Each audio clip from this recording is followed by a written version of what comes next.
What's up, my homies?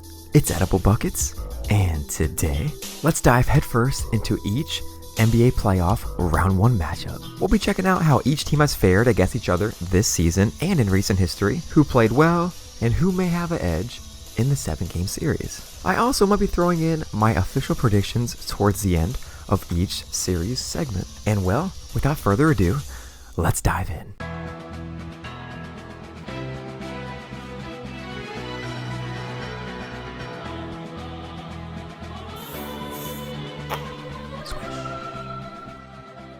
Let's start with my most intriguing matchup of the playoffs. Luka Doncic and Kyrie Irving going up against Kawhi Leonard, Paul George, and James Harden. Iteration 3 of this matchup in the postseason. In the 2020 bubble, we saw the 2-seed Clippers square up against the 7-seed Mavericks. This was a Maverick team without Porzingis and Brunson. Game 4, we saw Luka sink a nasty game winner to tie the series at 2, before the Clippers dominated Game 5 and 6 by a combined 57 points. The Mavs brought the series to 6, impressive for how undermanned they were. Jump ahead to the following season of 2021, where they saw each other again in round 1, this time as the 4-5 matchup, just like this year. The Mavericks did have Brunson and Porzingis this time. This series was one of those weird ones where each road team won leading up to Game 7, where the Clippers won easily by 15. Luka had 46 and 14 assists in this game, but it was not enough. Let's now flash forward to this season, where they saw each other 3 times, but unfortunately, all before the new year. All before the Mavs made their huge trades. On November 10th, Luka dropped 44 points in an 18-point victory at home. Kyrie had 27, and they had a combined 11 threes between the two. On November 25th, the Clippers got their revenge with a 19-point victory in LA. Luka had 30 and Kyrie had 26, but it was the Clippers' depth that prevailed. Paul George led the team with 25, Westbrook had 14, Powell with 15, and Mann with 17. Kawhi and Harden only scored 8 points each. Their most recent meeting fell on December 20th in Dallas. Unfortunately, no Paul George and no Kyrie. The Clippers took care of business by 9 behind a 30-10-5 Kawhi game. Luka was 1 rebound shy of a triple-double, but shot 2 of 11 from downtown. They had pretty solid contributions from their role players, but the absence of Kyrie proved to be too much. The thing that sucks about this matchup in the first round is that one of these awesome teams will have to head home early. The Clippers' depth is on par with the best in the NBA, but they haven't seen this new Mavs team, who have been on fire to end the regular season. They won a whopping 16 of their final 20 games, and even 11 of 12 during that run. As they quite often say in sports, it's about how well you're playing at the right time. Who's hot when entering the dance? The Mavericks are the pinnacle of that right now.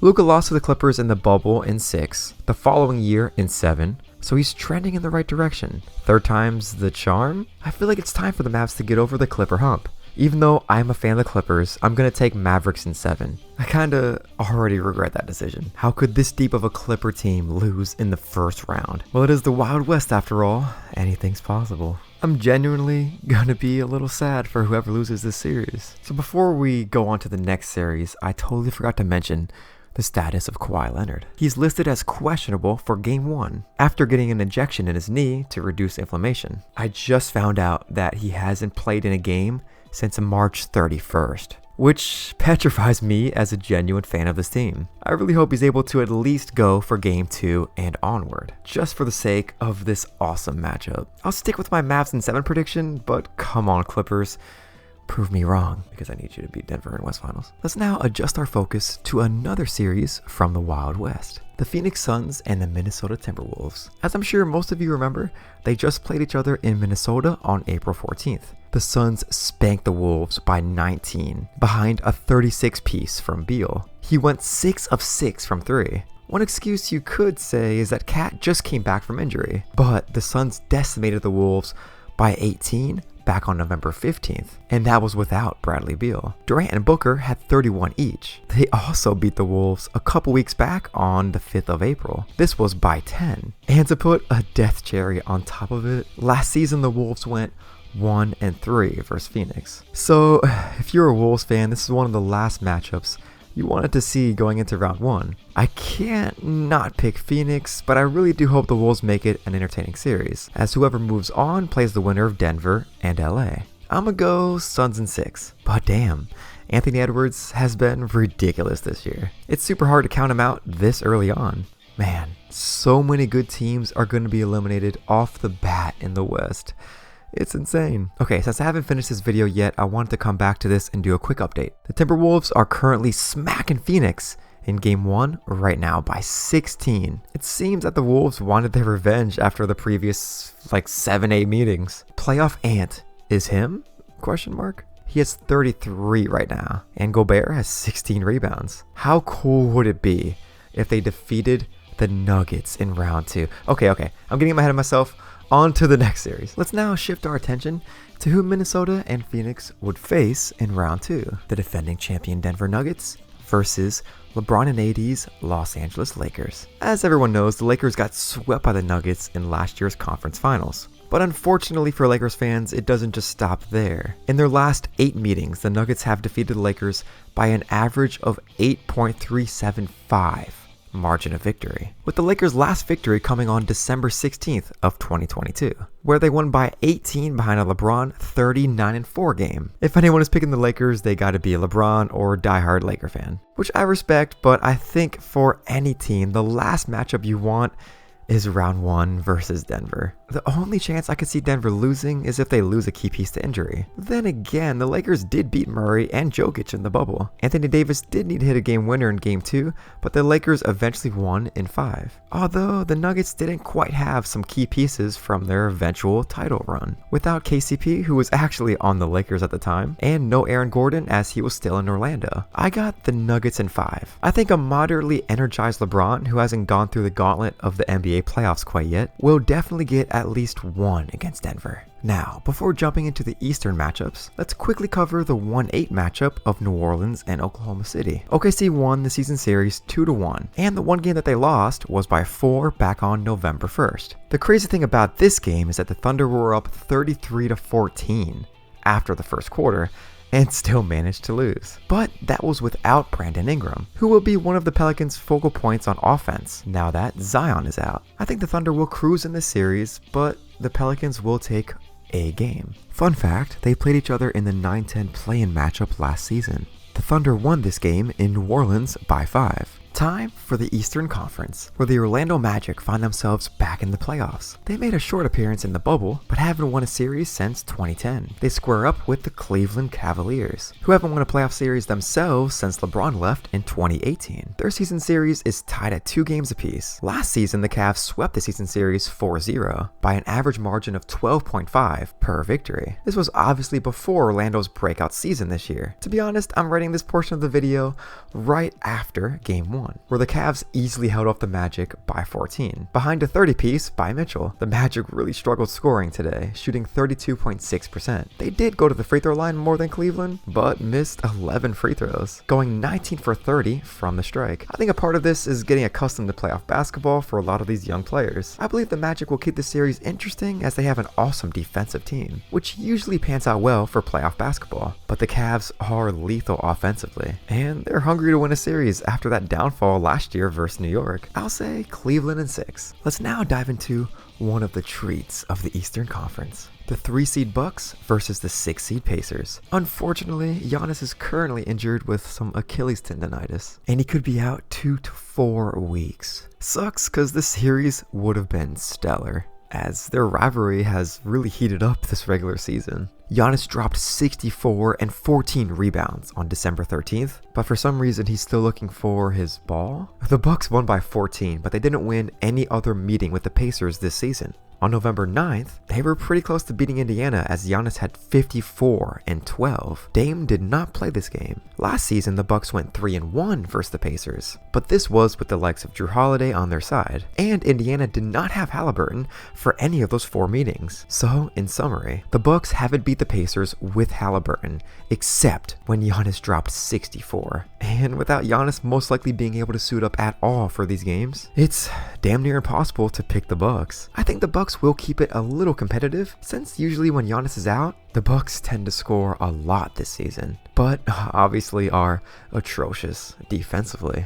I got Indiana in 6. Up next, we have Philadelphia versus New York. The Knicks went 3-1 this season versus the Sixers. They won by a whopping 27 in their last meeting, but Philly did not have Embiid. Josh Hart had 20, 19, and 10 that game. In the meeting prior, the Sixers did not have Maxey nor Embiid, and the Knicks did not have Randall, who they won't have in the playoff matchup. But the Sixers managed to win in a defensive slugfest. On February 22nd, the Sixers did have Maxey, but they lost by 14. The Knicks had an amazing overall game with 5 players in double digits, led by Bogdanovich, who went 6 of 6 from downtown. On January 5th, the Sixers did have Embiid and Maxey, but got dog walked by 36. 7 players for New York were in double digits. Crazy. Embiid had 30 and 10, but it wasn't nearly enough. So, if Embiid stays healthy and gets back to his former self, I can see this series going 7, even though it contradicts their history this season. I'm going Sixers in 7. The Sixers are on a heater going into the playoffs, with 9 wins in a row. And in those 9 wins, they've averaged 11.33 margin of victory. They did look sluggish in the first half versus Miami, and Brunson will play his heart out, but I'm gonna go with my gut. Also, any injury to either team can totally shift the momentum of the series. I'm now adding this after the fact, but game 1 is over, the Knicks won, Embiid hurt his knee. I hope he'll be alright, man. At least he did return. And finally, the final series of the first round, my Miami Heat versus the Boston Celtics. Absolutely devastated that Jimmy Butler sprained his MCL, man. I was so excited for these playoffs, and still am, but geez, it's gonna be tough without him. So these two teams have a deep history. They saw each other in the playoffs twice during the Big 3 era. The Heat won in 5 in 2011, and in 2012, the Heat prevailed in 7, behind LeBron's legendary Game 6 performance in Boston. In the Jimmy Butler era, this will be the 4th playoff meeting in 5 years. Wild. And the other 3 meetings were all in the Eastern Conference Finals. In 2020, the Heat won in 6, with the most iconic moment easily being the insane bam block on Tatum to seal Game 1. In 2022, they dueled in the Eastern Finals yet again, going to 7 just like in 2012. But this time, the Celtics held off the Heat as Jimmy fell short on a 3 that would have took the lead with 16 seconds remaining. Not gonna lie, after watching that replay, it still hurts. But the Heat got their revenge in the following season, on Boston's home floor in Game 7, winning by 19. Caleb Martin had 26 points, 10 rebounds, 11 for 16 shooting, and 4 for 6 from deep. Jimmy Butler had 28 points, 7 rebounds, 6 assists, and 12 for 28 shooting. Tatum did get hurt to start the game, but injuries are unfortunately always a part of playoff basketball. It sucks, but it's the reality that we have to all deal with. And now it's the Heat's turn to deal with it. So this season, the Celtics went 3-0 versus Miami. The first meeting was way back on October 27th, the 3rd game of the season for both squads. The Heat had 28 from Hero, who went a super solid 50% from the field, 27 from Bam, and 14 from Jimmy. Jimmy went 3 of 11 shooting, but got to the free throw line 9 times, going 8 for 9.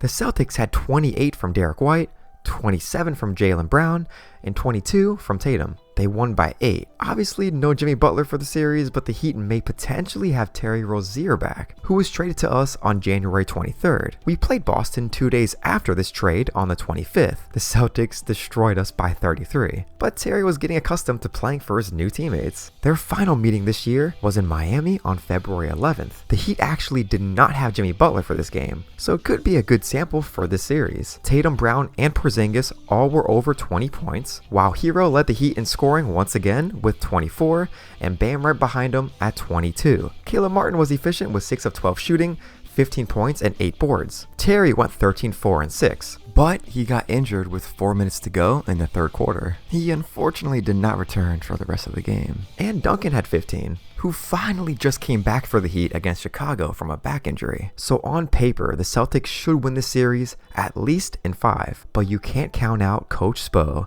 who's going against a 2nd-year head coach in Joe Mazzulla. Mazzulla has been pretty awesome though, coaching Boston to 64 wins this season. Another key factor is the health of Terry Rozier, who has been sidelined since April 7th with a neck injury. It seems to be unclear whether or not he'll return for this series. If he does, he can provide some much needed offense along with Hero in the backcourt. The health of Duncan Robinson is also massive. He keeps that offensive spark alive when we go on those dry spells. And naturally, this is a huge series for Tyler Hero. After being hurt the entirety of last year's playoffs, it's a great chance for him to prove his worth while being the #1 scoring option. I'm a Heat lifer, but to be realistic, I'll say Heat in 3. That's a wrap, baby. Heat in 3. No. Heat in 7. Thanks for watching. If you want me to do the same type of video for the round 2 matchups, let me know below. I will also be working on a complete tale of Jimmy Butler's NBA career, starting in Chicago, up and through this season. So if either of those 2 videos strike your fancy, maybe touch that random red button that might be below here, as I just started making NBA content and I friggin' love it. And well, until next time, it's been Edible Buckets, and I hope you all stay hyped! Peace! Heat in 1, baby! No, Jimmy!